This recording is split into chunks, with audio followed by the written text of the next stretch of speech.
Now, when the pandemic hit, thousands of people lost their paychecks and financial disaster also hit. But as 13 Action News anchor Tricia Keene shows us, there's help available for people looking to rebound. When you look at it, the budget that they have in place is, as far as basic bills, rent and car payments, major bills, that's not changing because, of the pandemic. Those are still there. Cheryl Sneerl is a support counselor for Money Management International.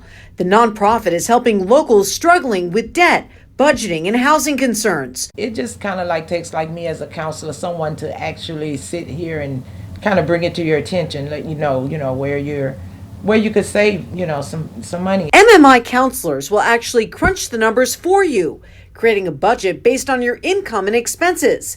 In some cases, Cheryl says they can actually help cut down on some costs. We were able to get them to the creditors so they can see about getting deferments. We also have extended modification solution programs in place that would allow us to help them for at least 3 months to lower their payments so that it would kind of meet their reduced income. MMI says its national call volume jumped 20 times from February to March. Some of that was due to our partner referrals. We have a pretty robust program with Fannie Mae where they refer distressed renters and homeowners to us for counseling. Money Management's Thomas Nitsche says they can also help you save on everyday expenses like groceries and medication, plus save on things like car insurance and cell phone costs.